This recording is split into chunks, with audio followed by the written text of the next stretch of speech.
Kumusta kayang lahat? Hiyori nga pala ng Wano Kuni Anime. Ito na fam ang pinakahihintay nating pagtatagpo ng grupo ni na Luffy at ng misteryosong man marked by flames. Sana pala'y ilike niyong videong to at sana'y wag niyong skip kahit yung maikling ads lang dahil sobrang laking tulong na nito sa akin at sa ating channel.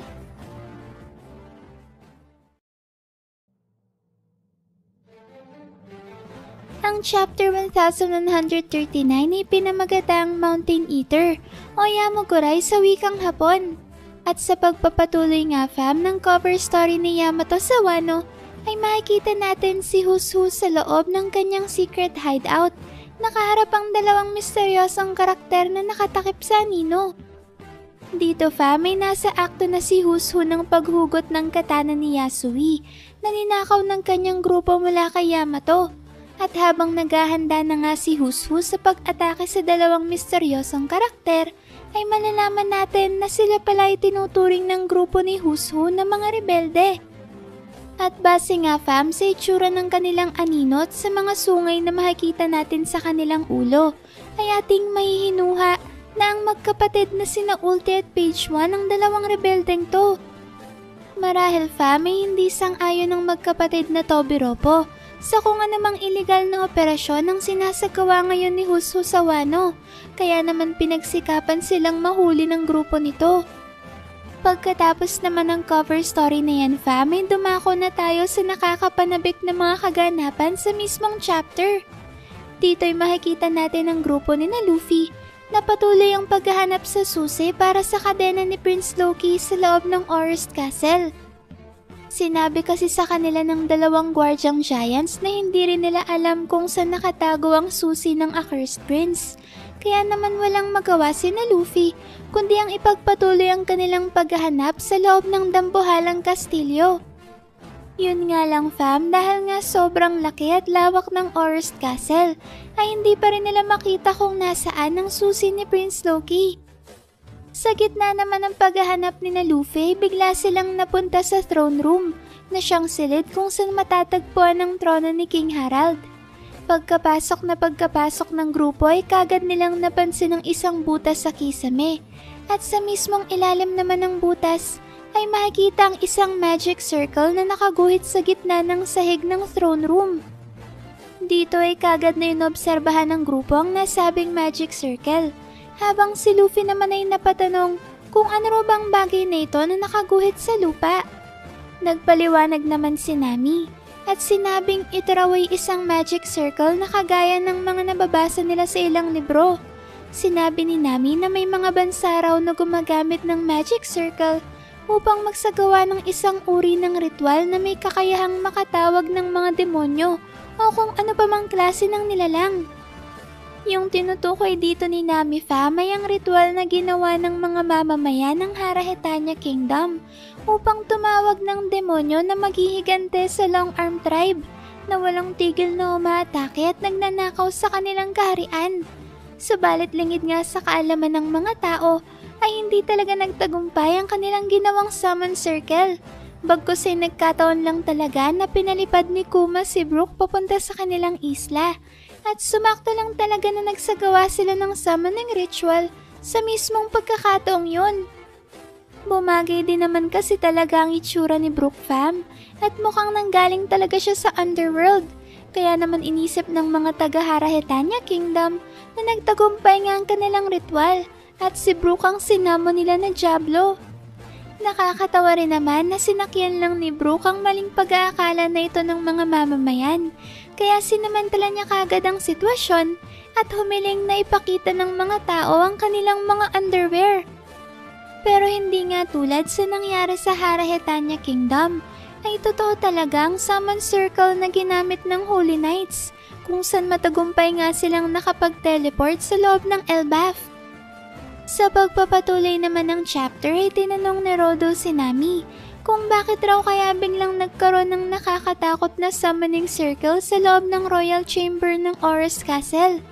Nagsalita naman si Luffy at sinabing parang nakakita na raw siya ng summon circle na katulad nito kamakailan lang.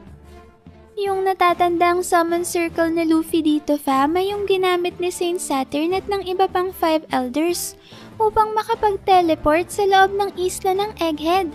Subalit bago pa man nga tuluyang matanda ni Luffy yung summon circle na nakita niya sa Egghead, ay bigla-bigla na lang may tumawag sa kanyang pangalan at sinabing Straw Hat Luffy.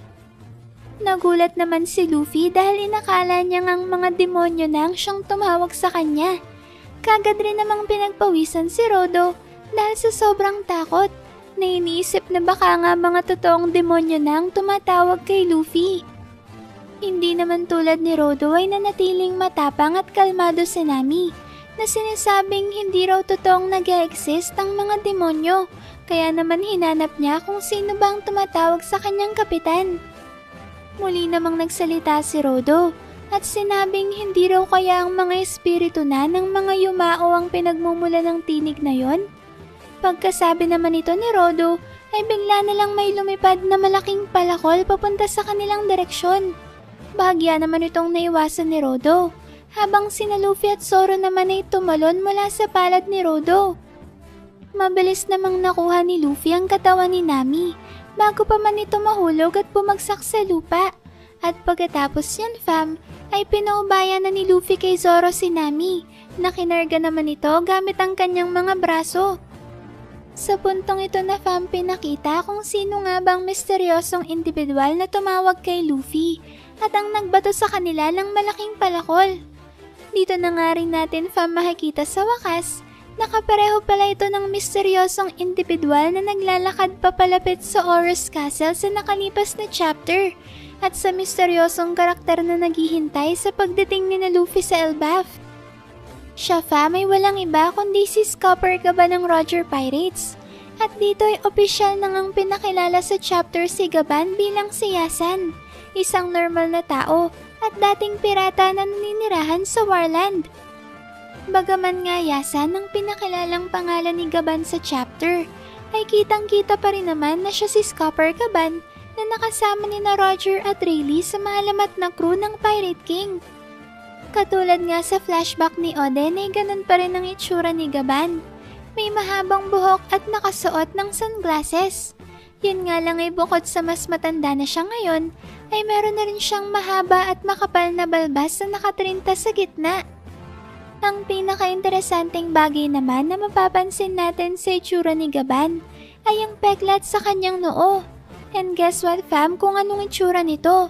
Isang sugat na may hugis na katulad sa alab ng apoy. Yan ang dahilan fam kung bakit pinagkakaguluhan ngayon sa One Piece community ang teorya na si Scopper Gaban na nga ang siyang tinuguri ang man marked by flames na may hawak ng huling road poneglyph. Ang problema lang dito fam ay hindi tutugma kay Gaban ang malaking bahagi ng impormasyon na sinabi ng Blackbeard Pirates tungkol sa description ng misteryosong man marked by flames. Dahil ayon nga sa impormasyong hawak ng crew ni Teach, ay matatagpuan raw ang man marked by flames sa loob ng isang purong itim na barko at ang sino man raw na mapalapit sa nasabing barko ay kagad na may higop ng dambuhalang mga whirlpools na magdadala sa mga ito papunta sa ilalim ng karagatan. Dagdag pa ng Blackbeard Pirates, ay maaari raw na isang devil fruit user ang misteryosong individual na to at meron ding posibilidad na tauhan ito ng world government kaya pinoprotektahan ito ang road poneglyph nang sa gayon ay wala ng iba pang pirata na makakuha sa One Piece. O diba fam? Una, ilulan raw ng itim na barko ang man marked by flames. Subalit kasasabi lang sa chapter na to na matagal nang naninirahan sa Elbaf si Gaban. Sunod naman ay ang pagiging devil fruit user ng man marked by flames. Hindi ba't alam naman natin na ang mga miyembro ng Roger Pirates ay bawang mga non-devil fruit users? Maliban na lang syempre kay Douglas Bullet na hindi naman talaga canon o kasama sa opisyal na kwento dahil tanging sa pelikula na One Piece Stampede lang siya lumabas. At ang panghuli ang pagiging tauhan ng world government ng man marked by flames na direkta namang kabaliktaran ni Gaban dahil isa nga siya sa mga dating crew ng Pirate King. Kaya naman kung iko-considera natin ang mga criteria na ito na sinabi ng Blackbeard Pirates, ay malabo talagang maging si Scopper Gaban ng man marked by flames na may hawak ng huling poneglyph. Malay natin fam, kung totoo ngang tauhan ng world government ang misteryosong individual na yan, ay malaki ang posibilidad na isa siya sa mga kasapi ng Holy Knights. Kaya naman hindi malayong siyang ikatlong miyembro na ipapatawag ni Figureland Shamrock sa Elbaf. Pero kayo fam, ano sa tingin nyo? Kumbinsido ba kayo na si Gaban na ngang man marked by flames? Sa pagpapatuloy naman ng chapter ay kagad na nakilala ni Rodo si Gaban at tinawag itong Misterya. Habang nakaupo naman sa trono ni King Harold si Gaban, ay tinanong siya ni Rodo kung ano raw bang ginagawa niya sa loob ng Oros Castle. Sumagot naman si Gaban at sinabing may naramdaman raw siyang hindi pangkaraniwang haki na nagmumula sa kastilyo. Subalit pagdating niya raw dito ay nawala nang naramdaman niyang haki at ang grupo na ni Luffy ang kanyang nadatnan. Pansinin niyo to fam, dito ay pinapakita sa atin ni Oda kung gaano talaga katindi at kabihasa sa paggamit ng observation haki si Scopper Gaban dahil ultimo nga si Luffy, Zoro at Sanji ay hindi din nagawang maramdaman ng pambihirang haki na taglay ni Shamrock nung dumating sila ni Gonko sa Elbaf. Alam naman natin fam na dahil nga kakambal ni Shamrock si Shanks ay hindi malabong magkasing lakas ang haki ng dalawang to, lalo na't si Oda mismo ang nagsabi na may dahilan kung bakit hindi biro ang lakas ni Figureland Garling. Kaya siguradong namanan ng mga anak nito na sina Shanks at Shamrock ang kanyang malahalimaw sa lakas na haki. Ganun pa man fam, kahit nga nag-uumapaw sa lakas ang haki ni Shamrock ay hindi pa rin ito nagawang maramdaman ni Luffy at tanging si Gaban lang ang nakapansin nito sa buong kaharian ng Elbaf. Ibig sabihin niya na isa lang ang observation haki sa hasain ni Gaban kay Luffy. Nang sa gayon ay mas humusay pa si Straw Hat sa paggamit nito. At malay natin fam, baka dito na rin matutunan ni Luffy ang anti-advanced observation haki na tanging kay Shanks pa lang natin nakikita sa kwento. Sa pagpapatuloy naman ulit ng chapter, ay masayang kinwento ni Gaban na marami raw siyang naririnig na balita tungkol kay Luffy. At ang isang araw dito ay kung paano niya pinabagsak ang halimaw at strongest creature in the world na si Kaido. At dahil daw doon ay parang gusto ni Gaban na bumisita na ulit sa bayan ng Wano pagkatapos ng mahabang panahon. Ikinwento naman ni Rodo sa Straw Hats na si Gaban raw ang sinasabi ni Ripley na kanyang asawa at ang ama ng batang giant na si Colon. Napatanong naman si Nami kung paano raw ba naging posible na maging ama ng isang giant ang isang normal na tao. Pagkatapos nga itong may tanong ni Nami ay tumalo naman si Gaban mula sa trono upang lumapit sa Straw Hats at magpaliwanag sa mga ito. Dito na nga sinabi ni Gaban na ang pag-ibig raw ay malaya at ang magkakaibang mga lahi ay madaming beses nang nagkahalo-halo sa loob ng ating kasaysayan. Ang ilan nga raw sa mga halimbawa nito ay ang lahi ng Buccaneer, ang lahi ng Dosundadas, ang lahi ng Long Leg Long Neck Tribe, at ang lahi ng Wotans. Sinabi dito ni Gaban na mahirap raw para sa mga magkakahalong lahi na ito ang mabuhay sa mundo. Subalit sa anuman raw panahon ay meron pa rin namang mga lahi na may bukas na isipan. Sa puntong ito naman fam ay napansin ni Zoro na tila ba hindi isang ordinaryong tao lang ito si Gaban, kaya tinanong niya ito kung bakit marami siyang nalalaman at kung sino raw ba talaga siya. Sinagot naman ni Gaban ang katanungan na ito ni Zoro at sinabing siya ang misyonero ng pag-ibig at ang nagpapalaganap ng pagmamahal sa buong mundo. Pagkasabi nito ni Gaban ay meron namang naging nakakatawang komento si Luffy. At dito ay sinabi niya na ito raw siguro ang kahihinatnan ni Sanji kapag tumanda na siya sa hinaharap. Pagkatapos yan fam ay tinanong ni Luffy si Gaban kung saan raw ba nila matatagpuan ng susi sa kadena ni Prince Loki. Kagad namang sinaway ni Rodo si Luffy at sinabing hindi niya pwede basta-basta na lang sabihin sa ibang tao ang kanilang plano na pakawalan ng Accursed Prince. Mabilis namang binawi ni Luffy ang kanyang sinabi. At nakiusap siya kay Gaban na kalimutan na lang raw niya kung ano man ang kanyang narinig. Natuwa naman si Gaban sa plano na aksidenteng nabunyag ni Luffy at sinabing gustong-gusto raw talaga niyang makakita ng kaguluhan na kagagawa ng ibang tao. Nainis naman si Nami at kagad na pinuna ang hindi magandang sinabi ni Gaban. Pinakalma naman ni Gaban si Nami at sinabing ang lahat raw ng mga lihim ay nakatakdang may bunyag. Pagkasabi nito ay tinanong naman ni Gaban si Luffy kung alam ba nito kung anong klaseng tao si Prince Loki. At bukod pa doon ay ano raw ba ang planong gawin ni Luffy kung sakaling merong masamang mangyari sa oras na makawala ng Accursed Prince. Sumagot naman si Luffy at sinabing gugulpihin niya raw si Prince Loki at ikakadena niya ulit ito. Ikinwento naman ni Gaban kay Luffy na bago nga raw nagawang mahuli ni Shanks si Loki ay walang sino man ang nagawang makapigil sa pagwawala nito. Sinubukan ding ipaliwanag ni Gaban dito na hindi pa nga raw alam ni Luffy kung anong klaseng kapangyarihan meron ng Accursed Prince at kung gaano kalaking pinsala ang maaring maidulot nito sa Elbaf sa oras na makawala ito ulit. Sa kalagitnaan naman ng pagsasalita ni Gaban ay bigla na lang tumalikod sina Luffy at Zoro at naglakad papalayo. Dito pa may niyaya ni Luffy ang kanyang mga kapwa Straw Hats at sinabing masyado raw maraming sinasabi ang matandang yon, kaya mas mabuti kung hanapin na lang nila ulit ang susi. Sinang-ayunan naman ni Zoro si Luffy na sinasabing nasayang lang raw ang kanilang oras, habang si Nami naman ay naintindihan na sinusubukan lang silang balaan ni Gaban, kaya mas mabuti raw kung pakikinggan nila ito. Pagkatapos niyan ay kagad namang humingi ng tawad si Rodo sa ikinilos ni na Luffy at sa kawalang galang ng mga ito kay Gaban. Napangiti naman si Gaban nang biglang bumalik sa kanyang alaala ang mga panahong kasama pa niya sina Roger at Rayleigh. Sa flashback ng ito may maririnig natin ang naiinis na tinig ni Roger na sinasabing sawang-sawa na raw siya sa mga paalala at babala ni na Rayleigh at Gaban. Kaya naman dahil dito ay napatanong tuloy si Roger kung naduduwag na raw bang dalawa. Sumagot naman si Gaban at sinabing hindi naman raw ganon ang kanilang sinabi. Muli namang nagsalita si Roger at sinabing kung gusto raw nila siyang pigilan ay labanan raw siya ng mga to. Habang sinasabi naman niya ni Roger may nakipagbungguan siya ng ulo kay Gaban.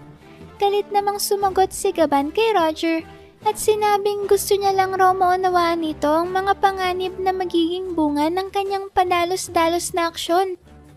Pagkatapos naman ng flashback ng Monster Trio ng Old Era, ay bumalik na sa kasalukuyan ng chapter kung saan makikita natin na tinawag ni Gaban si Rodo at pinatulak sa isang tabi ang trono ni King Harald. Sa puntong ito ay bigla namang lumipat ang eksena sa Western Village. At dito nga may maririnig natin ng mga Giants nang may kung anong kinikwento kina Usopp. Sinabi dito ng mga Giants na bukod raw kay Roger, ay may dalawa pang miyembro ang Roger Pirates na nag-uumapaw sa lakas. Hindi naman makapaniwala si Usopp na meron pa palang malakas na crewmate ang Pirate King bukod kay Rayleigh. Kinumpirma naman ito ni na Oimo at Kashi. At pagkatapos ay kinwentong naganap na insidente sa kalagitnaan ng isa sa mga treatment sessions ng nakamamatay na sakit ni Roger. Dito raw may kasama ni Roger ang nasabing malakas na pirata sa isang ospital na natatayo sa tuktok ng isang bundok. Subalit sa kasamang palad ay napalibutan ng mga kaaway na pirata ang ospital na yon. Sa kabila naman nito ay mag-isang lumabas sa ospital ang malakas na pirata. At gamit nga lang raw ang dalawa nitong palakol, ay nagawa nitong mapabagsak ng mag-isa ang daang-daang mga pirata. Gulat na gulat naman si Usopp na nagawa yun ng malakas na crewmate ni Roger ng mag-isa. Humirit naman ng isa pa sina Oimo at Kashi at sinabing hindi lang raw yun, dahil pagkatapos nga ng insidente ay bigla na lang raw nakalbo ang bundok at walang kahit isa man lang punong naiwang nakatayo doon. Kaya naman mula raw sa malaking insidenteng yun ay nagsimula ang mga tao na tawaging Mountain Eater ang malakas na piratang yun. Matapos nga na magkwento ni na Oimo at Kashi, ay nagkomento naman si Jinbei at sinabing popular nga raw ang storyang to at nalalaman ng karamihan.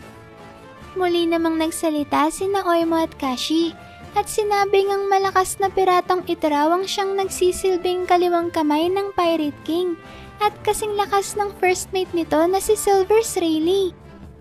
Pagkatapos naman yan fam ay bumalik na ulit ang eksena sa Auror's Castle kung saan kahit nga sa labas nito ay maririnig pa rin ang tuwang-tuwa at nagdiriwang na tinig ni Nami. Dahil sa palang lagusan papunta sa isang treasure chamber ang nakatagong daan sa likod ng trono ni King Harald. Habang pinapasok naman ng grupo ang silid ay patuloy nating maririnig si Nami na paulit-ulit na binimigkas ang salitang treasure. Napatanong naman si Rodo kay Gaban kung bakit alam nito ang tungkol sa lihim na treasure chamber na nakatago sa likod ng trono ng hari. Sumagot naman si Gaban at sinabing ang paggalugad raw sa iba't ibang lugar ay kanyang libangan. Bigla namang napasigaw si Nami nang makita nila na wala na palang mga kayamanan na nasa loob ng treasure chamber. At kahit nga ang mga treasure chest dito ay pawang mga wala na ring laman. Dahil nga dyan fam ay kagad na nagalit si Nami at sinabing isang sinungaling si Gaban. Sumagot naman si Gaban at sinabing wag raw sana siyang kamuhian ni Nami. Sinabi nito na dahil nga raw wala ng tao sa kastilyo, ay natural lang na maging target ito ng mga magnanakaw. Pagkasabi nito ni Gaban ay ipinapansin naman niya sa straw hats ang isang susi na naiwan sa loob ng treasure chamber. Sinabi dito ni Gaban na ang susing ito lang raw ang naiwan dahil kahit ang mga magnanakaw mismo ay walang interes sa susing to. Labis namang natuwa si Luffy dahil sa wakas ay natagpuan na nila ang susi sa kadena ni Prince Loki na mangangahulugan naman na malapit na rin niyang malaman kung saan niya makikita si Shanks. Dito fam ay makikita natin na papunta na sana si Luffy sa kinaroroonan ng susi para kunin ito.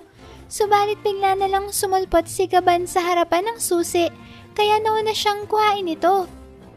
Sinabi dito ni Gaban na ang pagkaiwan raw sa susi nangangahulugan na kahit ang mga masasamang magnanakaw ay hindi nagnanais na makawala ang Accursed Prince. Pagkasabi nito ni Gaban ay tinanong naman niya si Luffy kung handa raw ba ito na gawin mula sa kanya ang susi. Pagkatapos yan fam ay sandali namang bumalik ang eksena sa Western Village kung saan nagpatuloy sa pagkikwento sina Oimo at Kashi tungkol sa malakas na crewmate ng Pirate King. Sinabi ng dalawa na ang piratang ito raw ay mahigit 20 taon nang naninirahan sa Elbaf at ito nga raw ang maalamat na pirata na tumatayo bilang kaliwang kamay ng hari ng mga pirata. Ang individual na kasing lakas ni Roger at Rayleigh, walang iba kundi si Scupper Gaban. Habang sinasabi naman ito ng mga Giants fam, may makikita natin si Gaban na hawak-hawak ang susi ni Loki. Dito nga hinahamon ni Gaban si Luffy na kung gusto raw nitong makuha ang susi, ay kakailanganin nitong maagaw ito mula sa kanya. Ayan fam, isa na namang napaka-hype na eksena ang kailangan nating abangan sa susunod na chapter. Mukhang matindi talagang pagkaka-build up ni Oda kay Gaban sa chapter na to. Kaya siguradong mapapalaban talaga si Luffy. Ano sa tingin nyo fam? Ano-ano kaya ang mga bagong teknik at kaalaman na ipapamalas ni Gaban sa salpukan nilang ito ni Luffy? Alam kaya ni Gaban ang tungkol sa pagiging isang Celestial Dragon ni Shanks? At ang pagiging kakambal nito ng pinuno ng Holy Knights na si Figureland Shamrock? Ano pa kayang mga bagong revelasyon ang isisiwalat sa atin ng kaliwang kamay ng Pirate King? Kayo na lang ang bahalang mag-comment dyan sa baba fam kung ano pang masasabi nyo sa napakalupit na chapter na to. Maraming salamat fam sa solid at walang sawa niyong pagsuporta sa ating channel. Sana'y palagi kayong ligtas at nasa mabuting kalagayan. Mag-ingat kayo palagi. See you on our next video and stay good fam!